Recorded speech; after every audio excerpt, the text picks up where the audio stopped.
Realmente uno pasar de tener apenas lo justo como para tener en el mes a uno poder saber que si yo quiero, me antojé de ir a un restaurante, puedo hacerlo sin necesidad de mirar el precio de antemano, le da a uno muchísima calidad de vida. De estas madres que tú ayudas a conseguir trabajo remoto, ¿cómo les cambia la vida cuando comienzan a trabajar remoto? ¿Cómo es esto? Tienen un mix, volver a recuperar esa independencia que tenían en algún momento, quizás reinsertarse en el mundo laboral, pero al mismo tiempo no quieren dejar sus casas porque ya han disfrutado también de esas ventajas de estar en la casa. Es una estrategia que yo pienso que es muy rentable, muy interesante, no es infalible, por supuesto. Bien ejecutada, tiene muy altas probabilidades de ser exitosa. Y en la universidad yo vendía gomitas, como unas tiritas ahí, unas cintas. Antes de llegar, una persona me intercepta y me dice, oiga, deme todo lo que tiene, no sé qué. Y me dice, si no lo mato, no sé qué.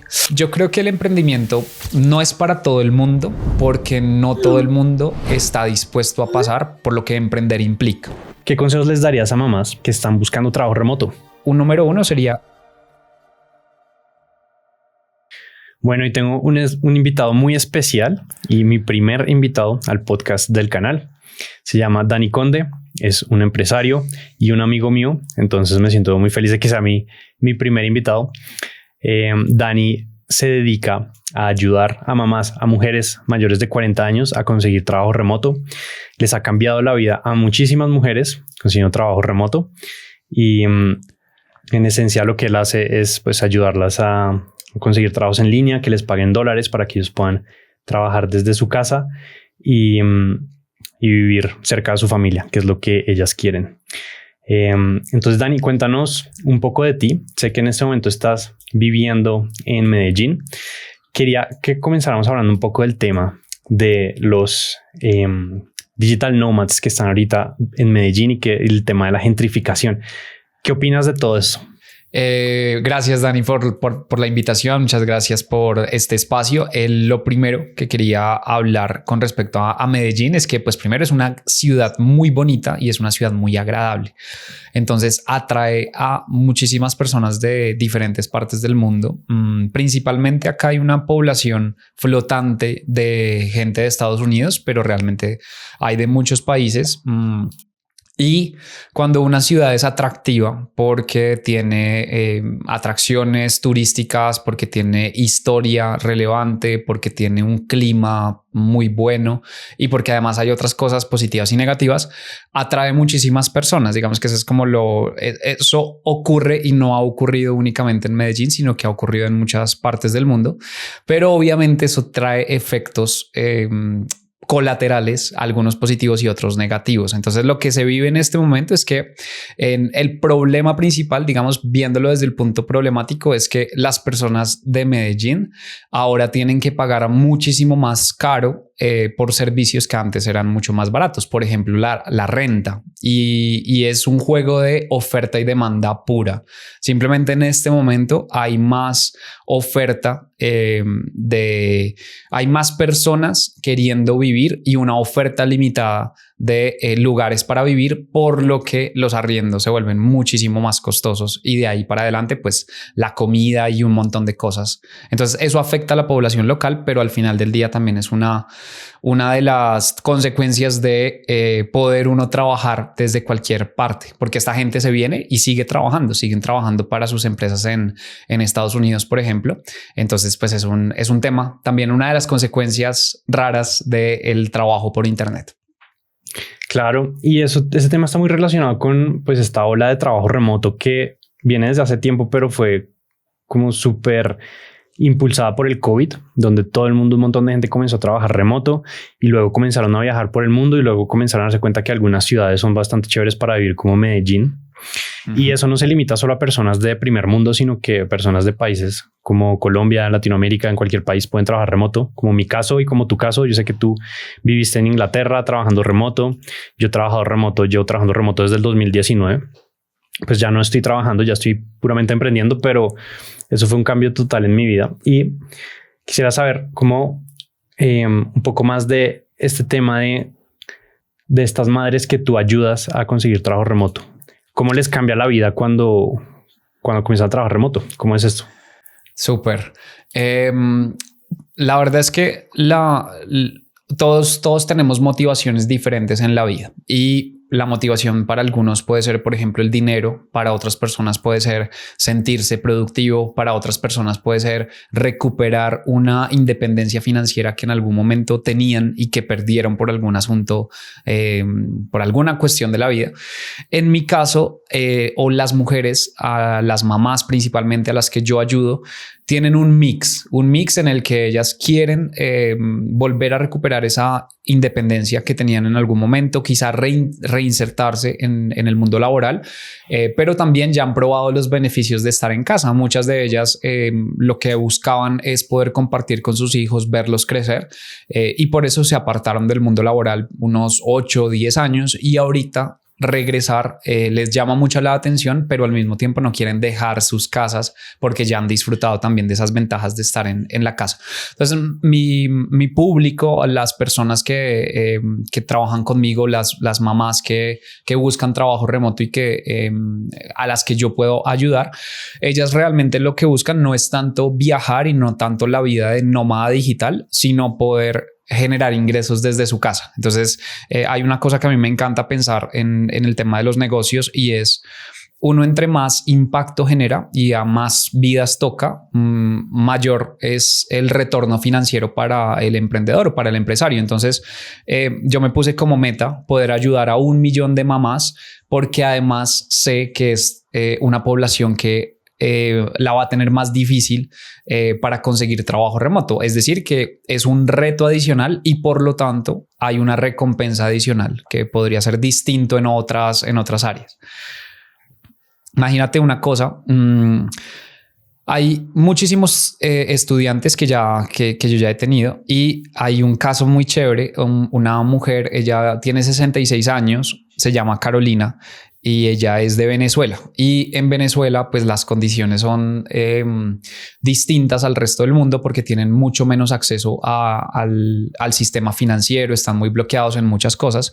Y ella encontró trabajo remoto, pues unas tareas muy sencillas por las cuales le empezaron a pagar. No es mucho lo que ella empezó a ganarse, pero la libertad que ella tuvo, que ella empezó a tener al momento de empezar a generar ingresos, pues es, y sobre todo el cambio de mente, de mentalidad, en el decir, oiga, sí se puede, a pesar de las circunstancias, a pesar de mi edad, a pesar de lo que sea, la logró. Entonces, cuando yo veo esos casos, es cuando yo digo, lo que estoy haciendo tiene sentido, vale la pena, y por eso, pues al final del día, me quedé haciendo esto de ayudar a otros a conseguir trabajo remoto. ¿Y a ti qué te llevó a trabajar con mamás? ¿Cómo, por qué terminaste ahí? La verdad es que es pura coincidencia. Yo lo que hice, yo arranqué a crear mi marca personal, arranqué en 2021 aproximadamente. Y cuando yo arranqué, yo lo que quería era poder trabajar por internet de cuenta propia. Entonces yo ya trabajaba de forma remota desde el 2017-18 más o menos, trabajaba de forma remota, pero siempre había trabajado para alguien más. Entonces yo lo que estaba buscando es, bueno, listo, ¿cómo puedo hacer para crear una marca personal de la cual yo pueda vivir? Y mi razonamiento fue compartir contenido de forma gratuita. Entonces yo empecé a tocar varios temas. En ese momento me interesaba mucho el tema de los drones, me interesaba mucho el tema de los NFTs y todo el mundo del Web3 y me interesaba el tema del trabajo remoto. Entonces empecé a compartir contenido y me di cuenta que lo que más tenía impacto era el tema de trabajo remoto, por lo menos a escala. Entonces yo empecé. Digamos que ahí me parece que hay que hacer algo muy inteligente y es escuchar a la audiencia. Si la audiencia le dice a uno, me gusta esto, pues yo voy a seguir haciendo contenido de eso que les gusta, de eso que les llama la atención. Entonces en mi caso fue trabajo remoto y ahí empecé a construir sin dejar lo otro, pero empecé ya a concentrarme cada vez más en trabajo remoto hasta que en algún punto dije, es por acá que me quiero ir al 100%. Y con respecto al nicho como tal de mamás, tiene que ver con lo mismo, tiene que ver con escuchar y con darse cuenta de cuál es el público que resuena con el mensaje que uno está dando. Entonces, en mi caso, yo empecé a analizar estadísticas, empecé a analizar las personas que iban a mis clases gratuitas, empecé a analizar todo lo que más podía y, en resumidas cuentas, me di cuenta que el público que más se interesaba en lo que yo estaba compartiendo eran mujeres, mamás principalmente, de entre 40 y 60 años, y ahí fue donde yo decidí enfocar mi esfuerzo por ayudarlas y por lograr que ellas tuvieran un trabajo remoto y que cada vez pues igual yo me esfuerzo un montón para hacer alianzas y cosas para que eso suceda, pero decidí quedarme con ellas porque yo dije pues acá si estas personas me eligieron a mí, es con ellas con las que quiero causar más impacto, o es a las que quiero causar más impacto. Buenísimo. Sí, este tema de seguir los datos es tremendo porque fue así literalmente que yo comencé mi canal de YouTube. Yo comencé hablando de varias cosas: trabajo remoto, Upwork, de superación personal, método Pomodoro. Inclusive hice un video hablando de duchas frías y mi lógica es donde comience a haber tracción, me voy por ahí. El tema de Upwork y trabajo remoto comenzó a agarrar tracción y yo también me fui en los comienzos de mi canal, y hasta hace poco mi canal era súper enfocado en trabajo remoto. Ahora va más hacia emprendimiento y creación de comunidades. Pero es eso, es como ir siguiendo lo que dice la gente. O sea, uno va pivoteando también en cuanto a lo que uno ve que va funcionando en el canal. Por ejemplo, yo subí un video hablando de este tema, creadores de contenido, marcas, comunidades, y comenzó a también coger tracción y dije, bueno, por acá también puedo ir. Entonces es tomar decisión basada en datos, no quedarse uno ahí en la casa pensando, bueno, ¿qué hago? Y voy a sacar esto. Es buenísimo. Y es algo que también tú me enseñaste. Yo me acuerdo que cuando nos conocimos, yo estaba como en mis comienzos de YouTube y yo estaba trabajando en un curso de edición y yo lo estaba haciendo así. Yo me senté a hacerlo en mi casa y dije, uy, voy a hacer el mejor curso de edición, lo voy a vender. Y tú me dijiste, mira, pero hay otra forma de hacerlo, y me mostraste esta metodología de launch. Quiero que nos cuentes un poquito de eso. Tú usas la metodología de launch de Jeff Walker para tus lanzamientos y has logrado facturar una cantidad buenísima de plata. No sé si quieras compartir acá cómo funciona esa metodología, cómo lo has hecho y cómo te ha funcionado. Sí, súper. Una cosita antes de compartirles acerca de cómo funciona la metodología, y es algo que a mí me parece muy importante y muy valioso es para cualquier persona que quiera arrancar un negocio de infoproductos o de venta de información por internet. Hay un tema que es muy, o que por lo menos para mí ha sido muy importante, y es el tema de uno no irse necesariamente porque el nicho parezca bueno o malo, sino por el nicho que resuena con uno, y aprender que todos los nichos van a tener cosas positivas y cosas negativas. Uno siempre dice, no, es que, por ejemplo, el nicho que yo escogí no tiene dinero, o el nicho que yo escogí no tiene tiempo, o el nicho que yo escogí no está preparado para comprar X o Y. Pero lo que yo siento es que es todo lo contrario. Si es un nicho difícil, es mucho mejor, porque primero, muchas personas no van a querer meterse ahí, y segundo, entre más problemas difíciles uno logre solucionar, más robusta va a ser el emprendimiento, la empresa de uno, más robusto va a ser lo que uno haga. Y justamente por eso yo en un momento tuve como la oportunidad de cambiar de nicho, pero yo dije, son las mujeres de 40 a 60 años las que la van a tener más difícil para encontrar trabajo remoto. Entonces, si yo encuentro estrategias, mecanismos, alianzas para que ellas encuentren trabajo remoto, pues acá voy a tener un negocio para mí, pero también para ellas, gigante, en el que se cause un muy, muy, muy grande impacto. Y por eso yo digo que me quedé finalmente acá. Total, es como un poco lo de Blue Ocean, Red Ocean. Es como estar en creo que era un Blue Ocean, ¿no? Donde no hay casi competencia y hay posibilidad. Claro. Y también el tema de resolver problemas difíciles, porque uno quiere como que todo sea fácil, y es normal, pues es normal que uno quiera que las cosas sean más fáciles, pero lo que hay que pensar es, si es difícil, es muy bueno, porque no mucha gente se va a meter ahí. Entonces, desde que uno se vuelva, desde que el interés genuino de uno sea resolver ese problema, tiene mucho más sentido meterse con un público, entre comillas, difícil, porque es mucho más probable que no se vayan a meter muchas otras personas. Total, y súper importante eso que tú dices, el gusto. A uno le tiene que gustar ese nicho, o si no se aburre. O se debe uno enamorar en el proceso. Yo digo que hay también una cosa, y es que quizá uno y no sé, a veces a las personas les funciona, pero a otras personas no les funciona, y es pensar en que yo tengo que estar apasionado desde el principio por lo que me va a generar ingresos, y no necesariamente. Puede ser que, por ejemplo, a mí me encante la música, pero si yo hago un canal de YouTube de música y si yo estoy tratando de que eso me dé plata, ahora la música va a pasar a ser una carga mía y no voy a disfrutarlo, porque cuando yo estoy pensando en música, estoy pensando en hacer plata, y pues esa parte me parece que a veces uno la malentiende, la malinterpreta desde mi punto de vista. Total, pero lo que muy buen ejemplo. A mí me pasó exactamente eso. Dale. Yo hice una banda de música y yo amaba la música, y cuando estaba ya pensando en vivir de eso y que me tenía que generar plata, se me fue como el gusto. Y ahora que toco por hobby, me encanta otra vez de nuevo como tocarme solo, tocar guitarrita y de vez en cuando. Exacto. Y uno se puede enamorar en el camino de lo que está haciendo. Y yo creo que también eso tiene que ver con la cabeza de uno, con sí hacer algo que a uno le guste, pero también enamorarse del problema que otras personas tienen, y que esa sea la motivación de uno levantarse todas las mañanas y decir, ¿cómo voy a resolver este problema? Que al principio de pronto no me apasiona, pero si yo soy lo suficientemente... o sea, si realmente me importan las otras personas, pues me voy a empezar a apasionar por ese tema en particular. Buenísimo, tremendo, sí. Muy importante eso. Ahora sí, cuéntanos un poco de tu metodología. ¿Cómo haces para hacer estos lanzamientos tan increíbles y rentables? Súper.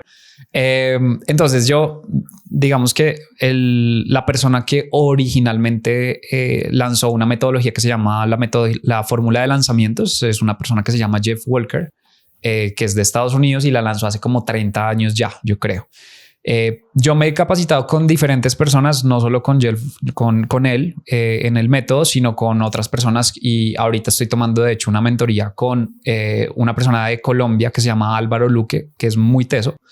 Pero en términos prácticos, a mí me gusta pensar en un lanzamiento de un producto como una película. Cuando una película va a salir al estreno, digamos que sea Batman, entonces va a salir Batman a cine, y mucho antes de que salga la película, mucho antes se empieza a generar expectativa. Entonces, ¿qué es generar expectativa? Yo empiezo a comunicar trailers de la película, o yo empiezo a decir estos van a ser los actores principales, va a haber una premiere en tal momento antes del lanzamiento oficial.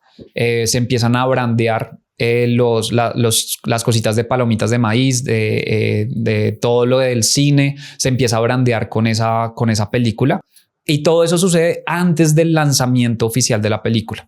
Cuando se hace el lanzamiento oficial de la película, hay tanta gente que está hablando de eso que todo el mundo va, hace filas, se mete de primeras a la película, tratan de verlo el primer día, y justamente ese es el efecto de un lanzamiento bien ejecutado. Yo hago una parte expectativa, yo preparo, motivo a la gente para que esté preparada para el gran lanzamiento, invito, hago trailers de lo que va a pasar en esa clase en vivo, en ese lanzamiento.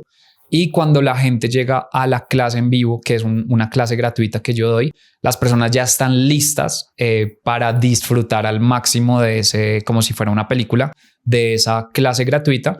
Y en el proceso, antes del lanzamiento como tal, con toda esa preparación, lo que uno gana es autoridad, porque yo hablo sobre trabajo remoto.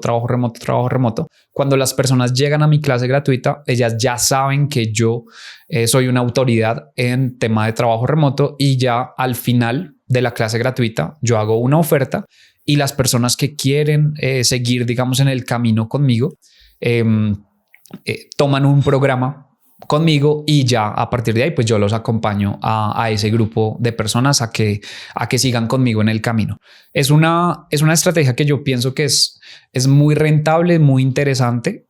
No es infalible, por supuesto, pero bien ejecutada, tiene muy altas probabilidades de ser exitosa. Y eso pues desde que uno lo haga bien y desde que realmente uno quiera generar impacto en otras personas. Sí, esa metodología es buenísima. Hace un año, con ayuda de Dani, yo saqué mi primer curso y hice un lanzamiento tipo Jeff Walker, y me fue súper bien. un curso que llamé Remoto Pro y que de hecho si ustedes lo quieren acceder está completamente gratis en mi comunidad gratuita, Inicia.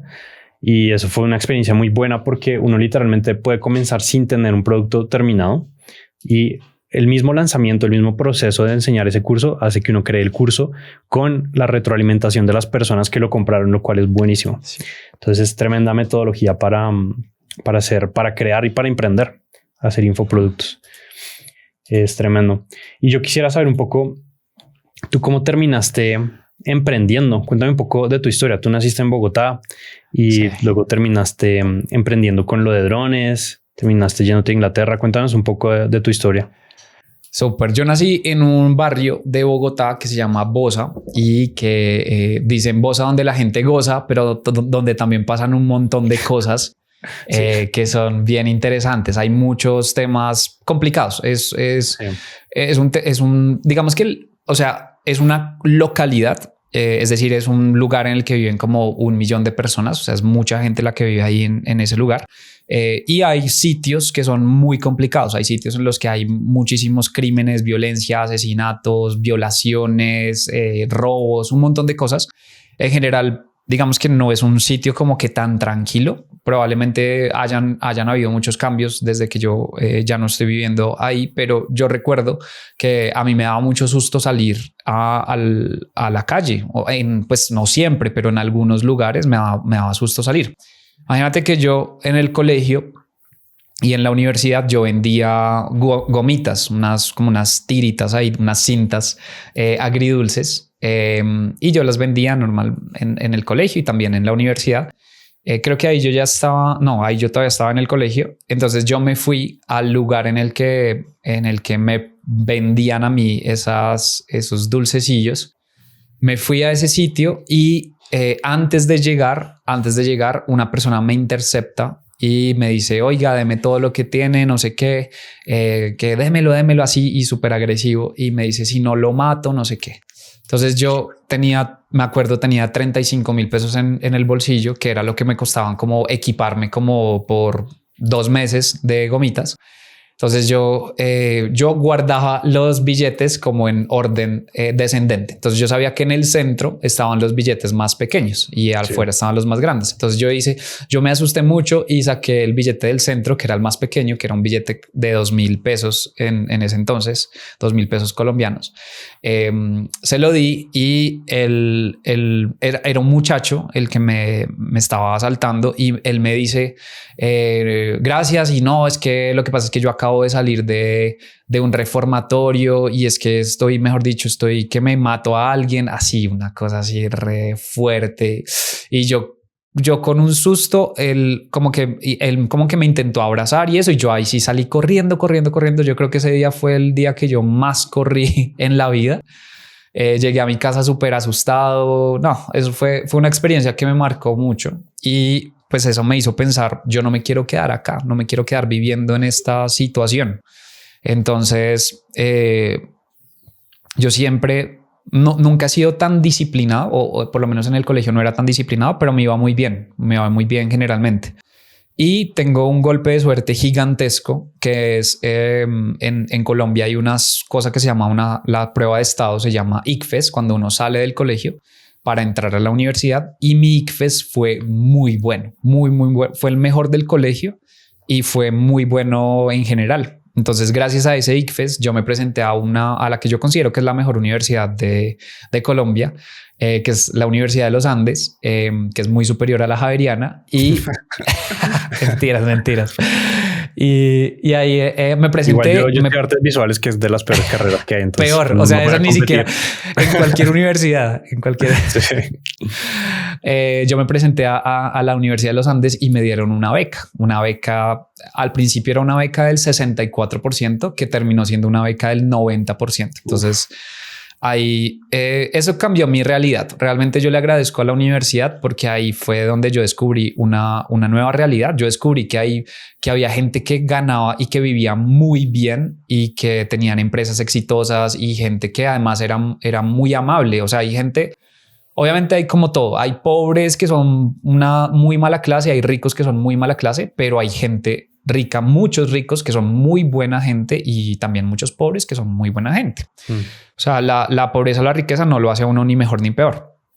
Ahí conocí a muchas personas y yo dije, esto sí se puede lograr. Ahí se me expandió el mundo. Yo ahí me di cuenta que era posible viajar, que era posible salir del país. Yo nunca había salido de Colombia. Y gracias a la universidad yo viajé a Francia, me estuve viviendo en Francia un buen tiempo, gracias a la beca también. Y ahí yo me di cuenta que habían muchas cosas que se podían hacer y desde ahí me surgió el hambre como por emprender. Yo dije, yo sé que esto sí se puede, que sí es posible, le voy a meter la ficha a emprender. Yo por esa época me leí un libro que se llama La Semana Laboral de 4 horas, que se lo recomiendo a todo el que quiera arrancar a emprender por internet.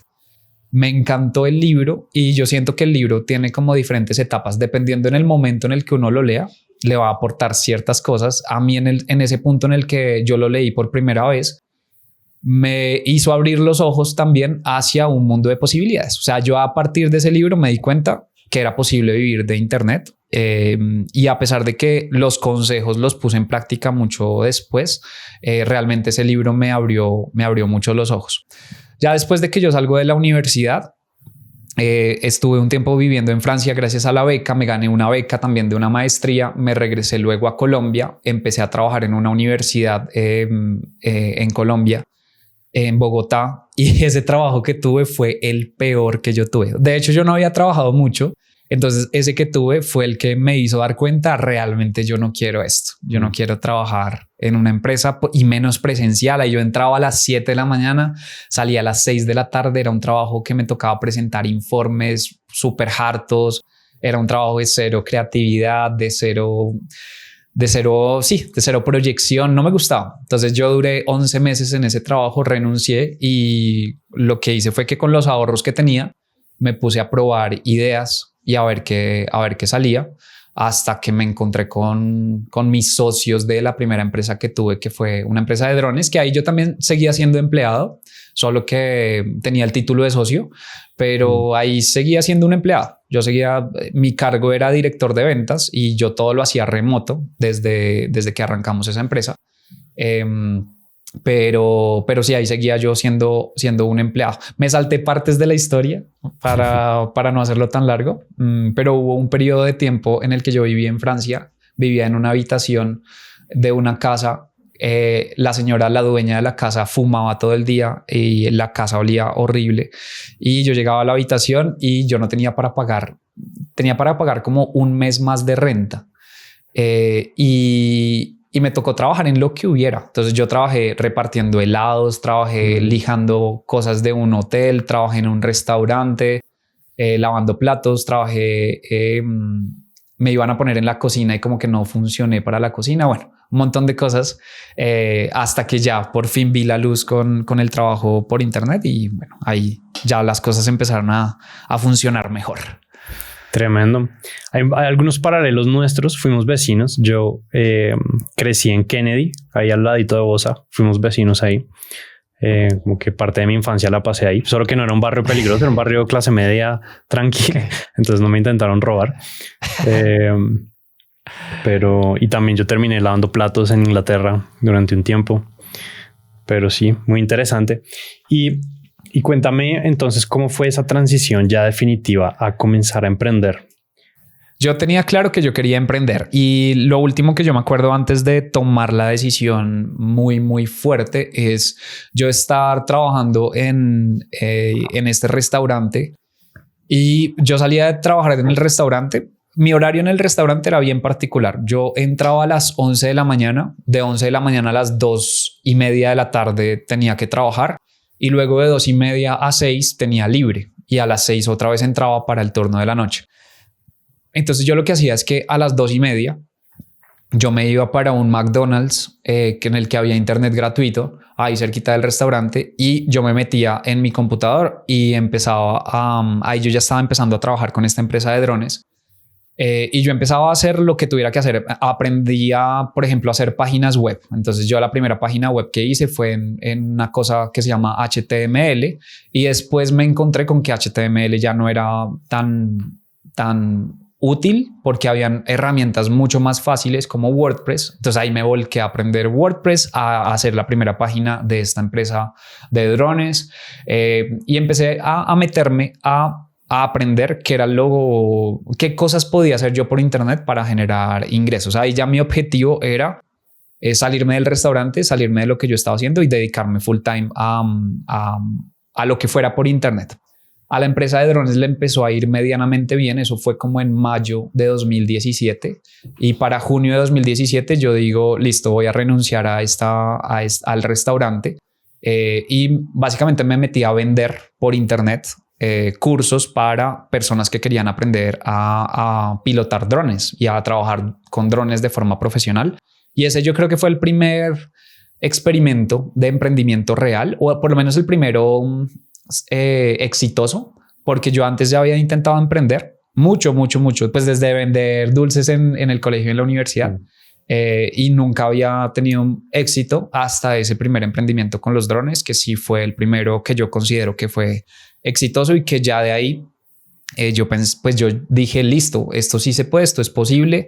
Y ya ahí me empezaron a surgir ideas y empecé a probar cosas hasta hoy, hasta crear la marca personal, ya que ya he consolidado en este tiempo.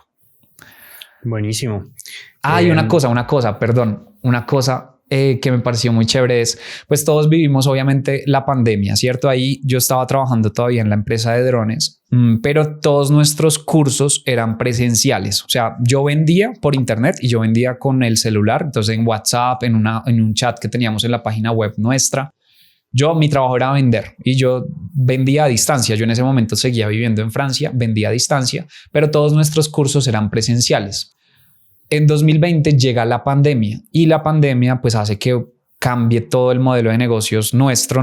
Yo me asusté mucho, yo pensé que nos íbamos a quebrar. Nosotros además no teníamos unas finanzas muy bien organizadas, entonces teníamos como para 1 mes y medio de vida y si no lográbamos resolver la situación pues se acababa ahí la empresa. Y es en ese momento en el que, o sea, gracias a eso yo empiezo a ver qué pasa por internet, cómo funcionan las ventas masivas y es ahí donde me encuentro con la metodología de lanzamientos que luego, como 1 año después, iba a ser la que iba a hacer que esta empresa que se llama APD creciera de una forma exponencial gracias a estos lanzamientos. O sea, fue gracias a la pandemia que aprendí de lanzamientos y gracias a la empresa de drones que pude ejecutarlo y pude primero ponerlo en acción y ya darme cuenta, esto sí es una vaina que funciona y que tiene muchísimo sentido.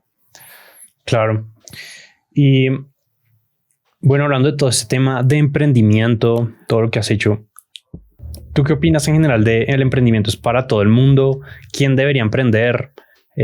¿Cómo se comienza a emprender para aquellos que quieran cómo comenzar a emprender y nunca lo hayan hecho? Súper. Yo creo que el emprendimiento no es para todo el mundo porque no todo el mundo está dispuesto a pasar por lo que el emprendimiento implica o por lo que emprender implica. Es decir, todos podemos emprender, pero no todos vamos a emprender. Cualquier persona podría emprender, pero no todos van a emprender porque no tiene que ser así la norma. O sea, uno puede vivir muy feliz trabajando en un trabajo sin horarios incluso o con horarios, pero que a mí me apasione. Hay profesores que yo veo que les encanta dar clases y pues está bien. No todos estamos hechos para lo mismo. Pero lo que sí es que las personas que emprenden, siento yo que deben tener una tolerancia a la frustración alta, porque el camino al principio es muy duro. Al principio un primer lanzamiento que hice, que fue de un curso de drones, yo me había preparado muchísimo. O sea, yo estaba seguro con mi esposa, con Lina, hacíamos cuentas y decíamos, con este curso vamos a vender $50,000 y no sé, nos va a salir súper bien. Se habían registrado muchas personas a una clase gratuita que íbamos a hacer. Asistió muchísima gente a la clase, o sea, en ese entonces como 2,500 personas, que eso era exagerado. Sí. Y se acabó la clase y no tuvimos ni una venta, ni una. Cero. Enfocamos súper mal las cosas. Yo pensé que haciendo un curso de emprendimiento para personas que les gustaba el tema de los drones iba a funcionar súper bien, porque para mí el nicho en el que yo estaba trabajando era gente que quería independizarse de su empresa para montar su empresa de drones. Y pues al parecer nunca profundicé muchísimo, pero lo que yo me imagino es que las personas no era su necesidad, no era su principal interés. Es un tema de oferta netamente ahí. Sí, total. Pero, o sea, digamos que lo duro es la frustración, porque uno si lo analiza racionalmente, pues hubo muchas cosas que yo hice mal, muchísimas cosas, pero lo duro es uno tiene las expectativas por acá re altas y cuando uno hace eso, cuando uno hace un intento de lanzamiento y uno le mete corazón, le mete plata, le mete un montón de cosas y no sale bien, el golpe al ego, el golpe a uno como emprendedor es muy fuerte. Entonces ahí como que yo quedé súper desanimado, casi boto la toalla durante un tiempo. Entonces por eso digo que al final del día el tema de la frustración y de la tolerancia a la frustración tiene que ser algo que es, o por lo menos para mí es una de las características de un emprendedor, porque al final del día uno se va a enfrentar a un montón de montañas rusas en el camino. Sí, un youtuber que se llama Charlie Morgan que sigo, que el tipo dice emprender y crear, o sea, emprender es sentarse y sufrir por un montón de meses hasta que al fin uno la logra y llega como al paraíso, algo así como muy parafraseado, dijo. Es como hay un camino tan difícil lleno de espinas, pero una vez uno llega al otro lado ya es como uff. Y de hecho uno vuelve a mirar hacia atrás y se acuerda de todo el camino difícil y lleno de espinas y casi que lo recuerda con añoranza, como qué bonito todo eso que sufrí para estar acá. Sí. Y sí, pero la cosa es que no todo el mundo está dispuesto a tener primero esa incertidumbre salarial, porque uno primero que todo cuando está emprendiendo no sabe si luego el siguiente mes va a tener ingresos. Y esa incertidumbre de todo, o sea, es como que hay una incertidumbre muy grande hasta que las cosas hacen clic y todo comienza a funcionar. Ahí es como cuando uno es como ya entiende, pero igual yo sí le recomendaría a la gente emprender a los que quieran hacerlo, porque es como la única forma de verdad ser libre y uno hacer lo que quiera, de cierta forma ayudando a las personas a lograr resultados. Entonces es muy gratificante, además que puede volverse muy rentable también. O sea, uno con un trabajo siempre tiene un techo de ingresos. Emprendiendo uno en esencia quita ese techo y es como qué tan buena es la oferta de uno y qué tan bien uno la logra vender. Ahí está el techo de ingresos, que es prácticamente... Hay una frase que no sé quién la dice, pero se me vino a la cabeza ahorita, y es que el emprendimiento también es una cosa rara porque es sufrir durante una cantidad de tiempo que no está determinada. O sea, uno no sabe cuánto va a durar ese periodo de descubrir eso que lo pueda uno ser exitoso, entre comillas. Entonces es uno, o sea, ponerse como la camiseta de decir, listo, me la voy a jugar, pero me la voy a jugar por un periodo indeterminado de tiempo que no puedo saber yo cuándo va a pasar a ser rentable esto que estoy haciendo. Entonces también digamos que es un riesgo alto, pero al mismo tiempo el riesgo más alto que uno tiene es perder la vida en algo que uno no disfruta. Entonces es un riesgo gigante emprender, pero no es un riesgo ni siquiera que se compara a no intentarlo si es algo que uno realmente quiere. Total. Yo el año pasado o este año creo que saqué un video. Eso fue este año que saqué un video contando que el año pasado renuncié a todos mis trabajos y a todos mis clientes y me pagaban bastante bien, por lo que yo trabajaba remoto para empresas extranjeras, tenía clientes extranjeros que me pagaban un montón. Y conté la historia de cómo renuncié a un total de $90,000 en ingresos. Y si uno se pone a leer los comentarios, hay un montón de gente que me escribió como qué idiota haber renunciado a esa cantidad de plata, no sabe lo difícil que es conseguir un trabajo así. Pero en mi mente era como la verdad. Llega un punto en que ya no me importa tanto estar ganando eso. Quiero lo que tú dices, como vivir la vida que quiero. Así tenga que tener menos ingresos temporalmente. Es más interesante emprender. Es más interesante, es más chévere, pero también es más difícil mentalmente. Uno sufre mucho. Al mismo tiempo que uno la goza también. Entonces, sí es como toda una paradoja en emprendimiento. Al mismo tiempo, yo pienso que no todos los emprendimientos son iguales. O sea, no digamos, no siento yo y de pronto alguien lo piensa de forma distinta, pero yo creo que no es lo mismo montar un restaurante a montar un negocio digital, a montar un negocio basado en información o en conocimiento, a montar un negocio basado en YouTube, a montar un negocio basado en libros o en productos, en cursos o en asesorías, en consultorías incluso. Creo que no es lo mismo y por eso también o sea, yo no recomiendo a la gente emprender en cualquier tipo de negocio. Mejor dicho, gente que quiera tener un ritmo de vida muy equilibrado y a la vez digamos que una cantidad de ingresos desproporcional al esfuerzo que uno le está metiendo. Siento yo que un negocio digital tiene muchísimo más sentido y un emprendimiento digital a un emprendimiento tradicional en el que los requerimientos de capital son muy altos. Por ejemplo, para montar lo que sea un restaurante, los requerimientos de capital son muy altos. Es decir, uno empieza ya en números rojos y la recuperación de esa inversión, la recuperación primero no es garantizada. Uno no sabe si el restaurante va a funcionar o no, pero además puede tomar un montón de tiempo con muchísimas angustias, muchísimo estrés, que de pronto no es lo que uno busca, o por lo menos no es lo que yo buscaba. Mientras que con un emprendimiento digital, uno casi que no tiene ni siquiera que hacer una inversión inicial. La inversión inicial es tiempo y es paciencia y es resistencia a la frustración, pero básicamente cualquier persona que esté dispuesta a hacerlo lo puede lograr. Eso y perdón, Daniela, ahí que me tomé la palabra, pero yo resumo esto que nosotros logramos con dos palabras: disciplina y perseverancia. O sea, yo siento que si uno es disciplinado y perseverante, logra ser exitoso. Lo que pasa es que uno tiene que ser inteligente y analizar qué funciona, qué no funciona, pero realmente es disciplina y perseverancia desde mi punto de vista. Total. Sí, muy de acuerdo con eso que dices de pues, el tipo de emprendimientos. Yo cuando estaba pensando en emprender, yo llevaba ya 4 años trabajando con tiendas de e-commerce de todos lados, Estados Unidos, de Europa, de todo lado. Bueno, de Estados Unidos, Europa y Canadá principalmente. Y yo pensaba como, bueno, ¿será que me monto mi e-commerce? Ya sé cómo funciona un e-commerce casi que en todos los aspectos. He visto como desde todos lados, de la parte creativa hasta cómo manejan por detrás el inventario, toda la cosa. Pero luego me pongo a pensar, voy a necesitar bastante plata para comenzar, aunque hay formas que son más baratas, digamos con un dropshipping. Uno puede comenzar como con dropshipping y eso igual necesita dinero y es como toda una operación, necesita bastantes personas que lo ayuden a uno.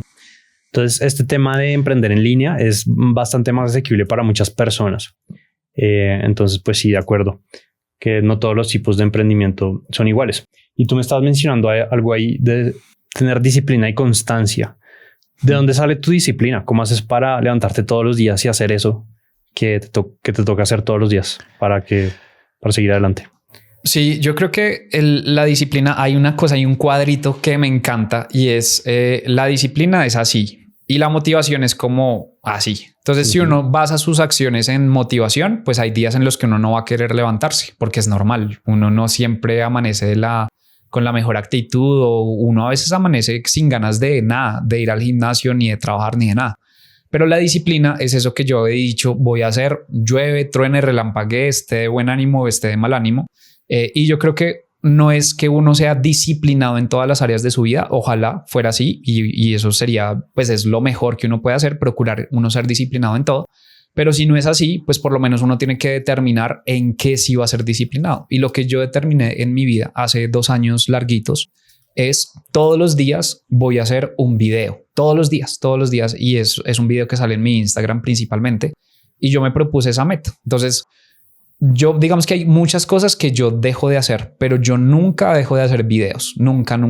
Y entonces ese es mi foco y ese es un juego que no tiene fin. O sea, ese es un juego que yo voy a jugármela de aquí hasta que, mejor dicho, ojalá hasta que me muera.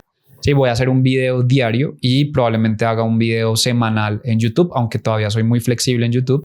Pero yo creo que mi disciplina viene de eso, de ponerme yo una meta clara que no tiene un objetivo per se, sino que es un juego infinito en el que yo dije, me voy a poner esta meta de todos los días hacer un video y hacerlo.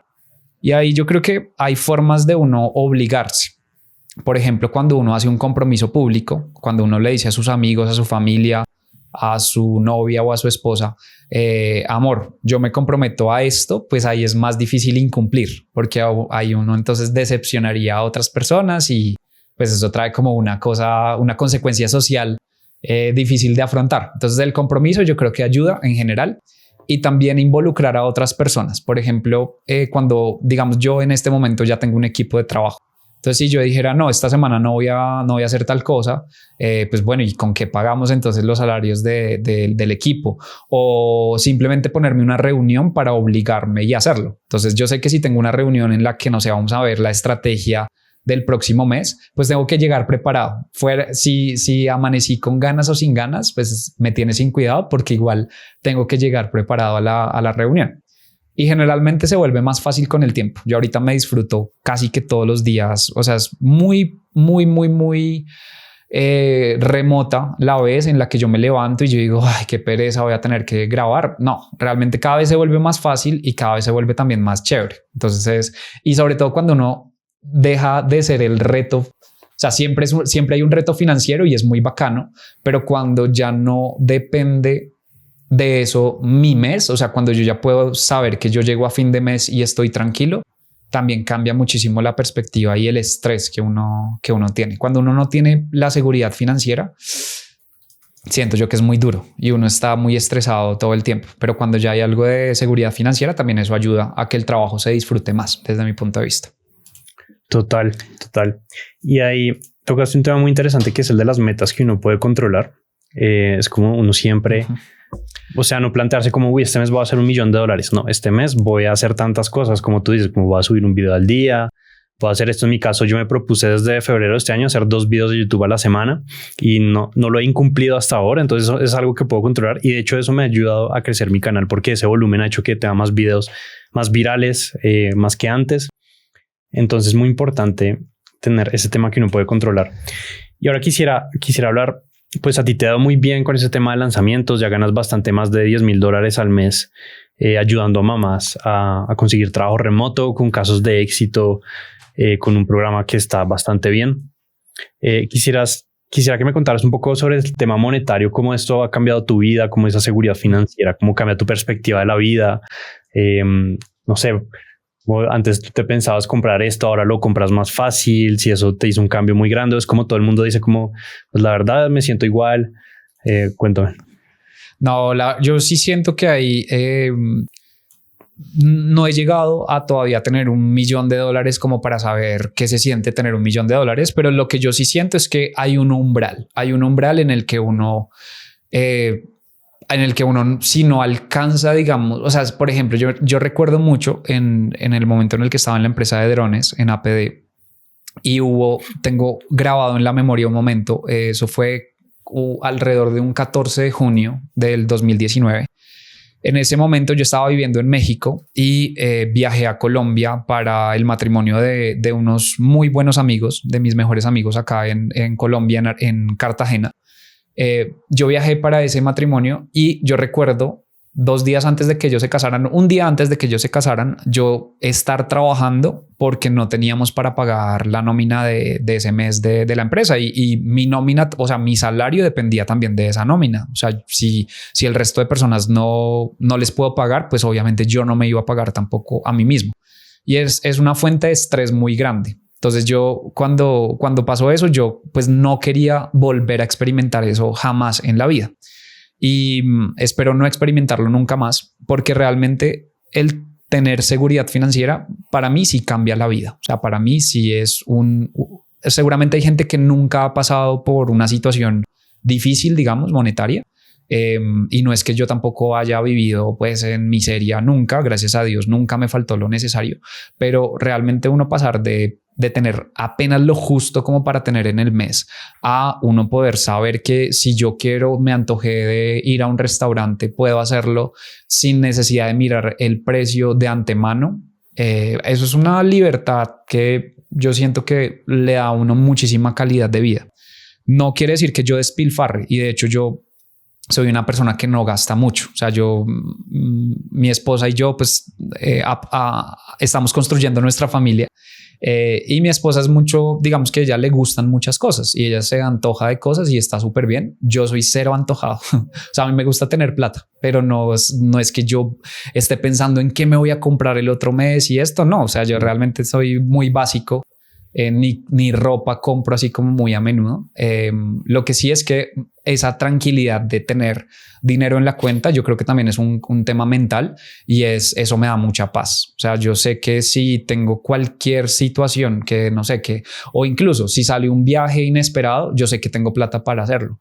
Sí, entonces no es solo el hecho de gastar o no gastar, sino es de tener esa tranquilidad y esa paz mental. Y yo creo que eso sí marca toda la diferencia. No sé el nivel de crecimiento, o sea, si pasar de lo que estoy en este momento a $1.000.000, por ejemplo, haga la diferencia, pero lo que sí sé es que de nada a lo que estoy en este momento sí marca toda la diferencia a nivel mental, a nivel de poder hacer compras que antes no haría, de salir, de poder invitar a mis papás a cosas, a pasear, a restaurantes, todo eso sí realmente, y yo siento que eso influye en la felicidad como un todo. O sea, para mí, yo sí soy más feliz en este momento, a pesar de que yo siempre lo he sido, pero yo sí soy más feliz en este momento. La felicidad no depende del dinero, pero yo prefiero ser feliz con dinero que sin dinero. Básicamente. Sí, exactamente. De acuerdo. Pues a mí me pasa lo mismo. Yo no fui pobre, o sea, yo siempre fui como clase media de pequeño, pero sí, o sea, tuvimos muchas crisis económicas. Mi mamá, mega trabajadora y súper pila, ella logró como escalar en su mundo laboral una locura. Ella pues ni siquiera había ido a la universidad. Luego cuando estaba trabajando fue a la universidad de noche. O sea, es una mujer, pero de admirar. Pero tuvimos bastantes crisis económicas porque pues ellas me estaban teniendo a mí y a mi hermana, y en un momento estábamos con mi tía y con unas primas, entonces estamos viviendo todos juntos y mi mamá estaba asumiendo casi toda la carga. Entonces casi no teníamos plata para nada. Entonces la frase más común que mi mamá me decía es: no tengo plata para eso, no tengo plata para eso. Ir a McDonald's era un lujo para nosotros. O sea, era como... Y ya más grande, cuando me pasó eso, que yo puedo ir a un restaurante y ni siquiera ya estaba viendo el precio. Era como, quiero esto. Antes, toda mi vida siempre veía el precio. Y luego cuando entré a la Javeriana fue curioso porque obviamente allá uno entra y se mezcla con otra clase social de gente que siempre ha tenido plata. Y tuve una novia que tenía muchísima plata y ella era muy relajada. Como cuando íbamos al restaurante, yo siempre era mirando como los precios. Siempre tenía como apenas para vivir ese mes. Y entonces sí era bien interesante. Yo decía, bueno, algún día me va a valer huevo ver el precio y voy a comprar. Y sí, en verdad hace la diferencia. Tampoco es que yo sea millonario, no he llegado a $1.000.000 tampoco, pero me siento identificado con eso. Y bueno, quisiera que nos contaras un poquito sobre, volviendo al tema de las mamás, ¿qué consejos les darías a mamás que están buscando trabajo remoto? Como, ¿qué les dirías? ¿Qué es lo que deberían hacer? ¿Qué están haciendo mal en general? ¿Qué pueden mejorar? Yo creo que todo empieza de una mentalidad equivocada. Entonces, si yo tengo en la cabeza que no es posible, que no la voy a lograr, ya de ahí entra uno perdiendo, digámoslo así. Lo segundo es tener claro que Internet es un océano de oportunidades y que hay muchísimo para todos, que se puede y todos podemos hacer algo en Internet. Y tercero, que hay un concepto que se llama la neuroplasticidad, y es que yo puedo aprender. La neuroplasticidad es básicamente que todo el tiempo se están creando nuevas conexiones en el cerebro y eso no para a pesar de que yo tenga 90 o 100 años. Es decir, yo siempre voy a estar produciendo nuevas conexiones. Lo que pasa es que el cerebro, digamos que uno lo vuelve perezoso, pero el cerebro va a seguir funcionando y va a seguir siendo capaz de aprender nuevas cosas toda la vida. Entonces, si uno se acerca con la mentalidad adecuada, es mucho más fácil lograr lo que uno se proponga, no solo en el trabajo remoto, sino en lo que sea. Eso por un lado. Lo segundo es, hay actividades que son mejor remuneradas y que hay más oferta que otras. Entonces también fijarme yo en qué cosas, en qué habilidades son las que más se demandan en este momento, pues es una forma inteligente de hacer el acercamiento al trabajo remoto. Hay una cosa muy particular y es: muchas personas no saben qué estudiar o no saben, por ejemplo, mamás que quieren entrar al mundo del trabajo remoto, pero no saben por dónde, no saben qué hacer. Entonces, mi recomendación inicial es ir a buscar qué tipos de cargo están contratando en este momento. Si yo me doy cuenta que, no sé, en alguna plataforma de trabajo remoto, la que sea, están buscando desarrolladores, y yo empiezo a ver que hay una palabra que se repite y me suena esta parte de ser desarrollador, pues yo sé que por ahí me puedo ir y todos podemos aprender lo que sea. Una sola cosa podemos aprenderla a cualquier persona. Si yo empiezo a ver que son temas de marketing digital, pues por ahí yo me puedo ir. Temas de diseño, temas de administrativos, temas de servicio al cliente, de ventas, de lo que sea. Pues yo ya tengo una idea de qué cosas podría yo estudiar. Y acá es súper importante eso. Nadie acabó de estudiar todavía. O sea, todos vamos a tener que seguir aprendiendo y seguir estudiando. Y todavía más con el tema de la inteligencia artificial. Entonces, mi consejo, número uno sería ir a buscar qué es lo que demanda la industria o las industrias en este momento. Y número dos, capacitarme. Sea lo que sea que yo quiera aprender, lo puedo aprender. Y lo último que yo les recomendaría es buscar una comunidad que esté trabajando de forma remota o que esté buscando trabajo de forma remota, porque aprender en comunidad, avanzar en comunidad es mucho más fácil. Entonces, en mi caso, con la comunidad que yo tengo, lo que hacemos también muchas veces es ayudar a buscar alianzas. Entonces yo literalmente hace poco estuve en Bogotá buscando alianzas, buscando gente que estuviera interesadas o empresas que estuvieran interesadas en contratar a mi público, en contratar a mamás que generalmente tienen entre 40 y 60 años y que incluso tuvieran ese enfoque social. O sea, que no solo les interesara dar trabajo porque podrían contratar a alguien de 25 años que quizá lo hace las cosas más rápida, sino que también tuviera ese componente de, pues, vea, yo voy a hacer la alianza con usted, a pesar de que me resulte, entre comillas, un poco más caro, porque yo sé que estoy aportando de forma social a esa causa. Entonces, también unirse a una comunidad que se esté moviendo, que estén haciendo cosas, creo que también es bastante importante. Claro. Y sí, es muy importante ese tema de comunidades y de hecho eso me da pie para hablar de las comunidades, que es como una forma de emprender que se está poniendo de moda mucho ahorita. De hecho, es algo que yo estoy haciendo, es ayudar a gente a emprender creando comunidades. Quisiera que me hablaras un poquito de eso, cómo cambió el hecho de que ya es una comunidad y no es tan solo un curso que estás dando, cómo manejas tu comunidad, ¿puedes contar un poco?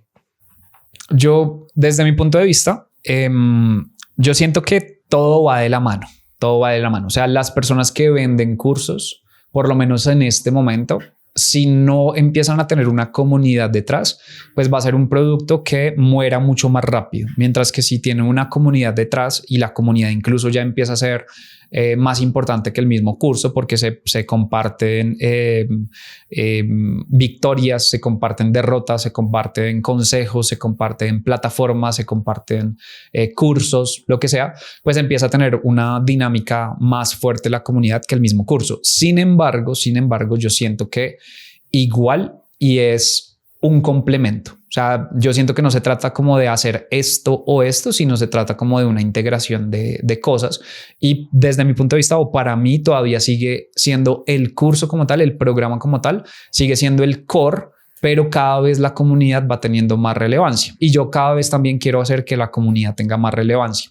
Hay un punto que toca por ahí Ali Abdaal, que hace poco lanzó también su comunidad, y él decía, desde un punto de vista de rentabilidad, no necesariamente la comunidad al principio va a ser más rentable. ¿Por qué? Porque incluso las tasas de deserción de una comunidad casi que son iguales a las que uno tendría en un curso, pero en un curso una persona me lo pagó durante un año, entre comillas, mientras que la comunidad se renueva mes a mes. Entonces la tasa de deserción puede que llegue a afectar mis números. Entonces yo siento que no es una cosa como de una u otra, sino de pensarlo como integralmente y de tener un programa, de tener una comunidad, de tener canales de apoyo, soporte, que al final del día siento que hacen también que sea un negocio y no simplemente como una parte específica de un negocio. Ya habiendo dicho esto, yo estoy apostándole fuerte a robustecer la comunidad y a que a partir de esa comunidad también salgan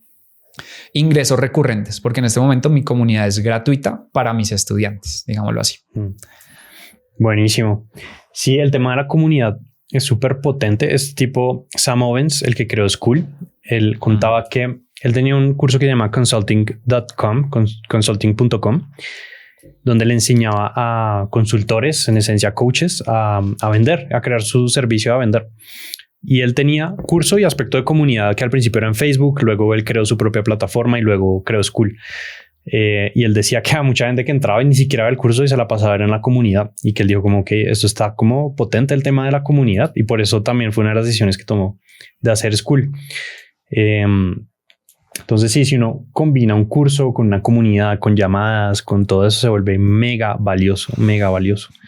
Y Exacto. luego de experiencia propia, yo estoy en un montón de comunidades, inclusive estuve en la de Dani, la he visto, es tremenda. Entonces, sí. Y bueno, ya para ir cerrando, algunos consejos prácticos para emprendedores, para mamás, algo que quieras decir. También tenemos una sorpresa para los que se queden hasta el final del podcast que Dani va a dar. Súper. Entonces, cuéntanos.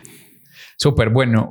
Consejos que yo creo que son muy valiosos para alguien que quiera emprender, sobre todo en este mundo digital. Y me voy a concentrar mucho en infoproductos, o sea, en que quieran crear comunidades, que quieran crear cursos, que quieran crear algo basado en Internet y que sea infinitamente replicable sin que a usted le cueste cada vez producir un producto más. Es primero que esto es un proceso. Entonces hay que vivirlo como proceso, hay que vivir cada etapa y hay que vivir el primer momento, que es uno no tiene ni idea de qué es lo que va a hacer. Entonces el primer paso para mí es pasar a la acción. O sea lo que sea que uno quiera hacer. Por ejemplo, si uno quiere ser youtuber o si uno quiere vivir de redes sociales, o si uno quiere tener un programa, un curso, o si uno quiere lo que sea, es pasar a la acción de una vez. O sea, si usted está viendo este podcast, apenas acabe el podcast, irse a hacer su primer video, irse a hacer su primer publicación o su primer correo, lo que sea. Porque el primer paso o ese primer impulso que uno va a tener es simplemente una primera piedra, pero eso no va a cambiar las cosas. Eso es lo único que va a cambiar, es su mentalidad, porque a partir de ese primer video, de ese primer post, de ese primer correo, no va a pasar nada. Simplemente va a cambiar su mentalidad. Ahí no lo va a ver nadie le va a gustar su contenido, absolutamente nada, pero es la primera oportunidad en la que uno empieza a decir, listo, me voy a lanzar con toda, sea que me gustas, o sea que me sienta cómodo al 100%, o sea que no, porque al principio uno no se siente cómodo, me voy a lanzar al agua y voy a empezar a hacer esto. Esa sería la primera, como pasar a la acción. Lo segundo es ponerse una meta de uno hacer lo que sea que está haciendo o lo que sea que quiere empezar a hacer, por lo menos durante 1 o 2 años, pero de forma consistente. O sea, si uno va a cambiar todo el tiempo de idea, o si uno va a cambiar todo el tiempo de el input que uno le mete a la máquina, siento que se demora mucho en llegar al destino, o incluso abandona. Si uno dice como que no, listo, me voy a comprometer con esto, pero al mes y medio abandona, nada que hacer. Ahí es muy poco probable el éxito en una persona que esté así. Entonces yo diría comprometerse uno a algo específico, 1 año o 2 años, ser inteligente e ir entendiendo la audiencia, ir analizando, pero comprometerse por lo menos en un horizonte de tiempo de 1 año a 2 años para empezar a ver resultados, porque los resultados no van a aparecer de la noche a la mañana. Y tercero, también ir enamorándose uno del proceso. Hay un libro incluso que se llama es algo así como la meta es el camino, el objetivo es el camino. The obstacle is the way, sí, el de Ryan Holiday. Exacto. El obstáculo es el camino, que al final del día también tiene que ver con disfrutarse el camino. O sea, con disfrutarse el proceso y no pensar únicamente en la meta, sino que el camino siempre va a ser difícil. Entonces es mejor disfrutarse del camino a simplemente pensar en la meta y olvidarse del camino. Entonces eso, como que saber uno que siempre va a ser igual, van a haber cosas muy difíciles en el camino, pero es parte de ese camino y que hay que disfrutárselo para que al final valga la pena todo. Si uno llega a la cima, pero no se disfrutó el recorrido, probablemente la cima no sea tan interesante como haberse recorrido el camino. Y para mamás, yo creo que lo más importante es decirles que hay muchísimas empresas que están dispuestas a dar la oportunidad a personas que se salgan de lo común, que se salgan de lo ordinario. Entonces, uno, no solo mamá, sino todos nosotros pensamos que las empresas son malas o que las empresas solo contratan a cierto tipo de personas o que es que esto y lo otro o que la política, que todo, no sé qué. Pero realmente lo que yo me he dado cuenta es que las personas que triunfan independientemente de su edad es porque deciden hacer cosas un poquito distintas. Deciden hacer, hay una cosa que se llama reciprocidad, que es vaya y trabaje gratis para alguien, vaya y ayúdelo gratis, incluso teniendo un doble sentido de sí, yo quiero trabajar con usted, pero vaya y hágalo gratis, vaya y si lo que uno quiere es, no sé, es diseñar miniaturas para un canal de YouTube, diseñe unas miniaturas para una persona de forma gratuita, entrégueselas y también proponga, oiga, me encantaría trabajar con usted en algún momento. Es mucho más fácil llegar así que simplemente llegar diciendo quiero trabajo, que es lo que todo el mundo hace. Yo lo llamo el muestrazo gratis, darle a alguien una muestra gratis. Eso. Y muchas veces pasa que lo terminan contratando a uno. Si es buena la muestra gratis, si no. Sí, yo lo que siempre pongo a pensar a mis estudiantes es la galleta que a uno le dan gratis en un supermercado. O sea, en un supermercado está una persona, le da una galleta gratis y si la galleta es rica, pues uno termina comprando el paquete y eso es reciprocidad. Claro, muy potente la reciprocidad. Y por último, Dani le va a ofrecer a mi audiencia un descuento en su curso para las mamás que nos estén viendo que quieran conseguir trabajo remoto, que sé que debe haber varias. Cuéntanos, Dani, cómo es. Súper. Bueno, entonces, para todas las personas interesadas y que siguen a Daniel en todo lo que hace, vamos a tener un 20% adicional al precio final del programa Cámbiate a Remoto para quienes quieran participar. El programa, dependiendo del momento en el que vean este video, va a estar cerrado o abierto, pero les vamos a compartir con Daniel un código para que cuando ustedes vayan a entrar al programa, si utilizan ese código, puedan redimir un 20% adicional al precio final del programa. Listo. Y si quieren también conocer mucho más, acá creo que lo más valioso es el contenido gratuito que hacemos Daniel y yo antes de que ustedes puedan tomar cualquier decisión. Entonces síganme por favor como Dani Condebel. Estoy en Instagram, en YouTube, también estoy por acá compartiendo todos los días temas relacionados con trabajo remoto y con cómo cada uno de nosotros puede lograr trabajar desde casa. Buenísimo, Dani, tremendo. Entonces un 20% de descuento. Ahí les dejo el código en la descripción y el link y todos los links de Dani. Y muchas gracias, Dani, por ser mi primer invitado en el podcast. Estuvo buenísimo. Muchas gracias a ti por la invitación. La pasé súper bueno y que espero que se repita. Claro que sí.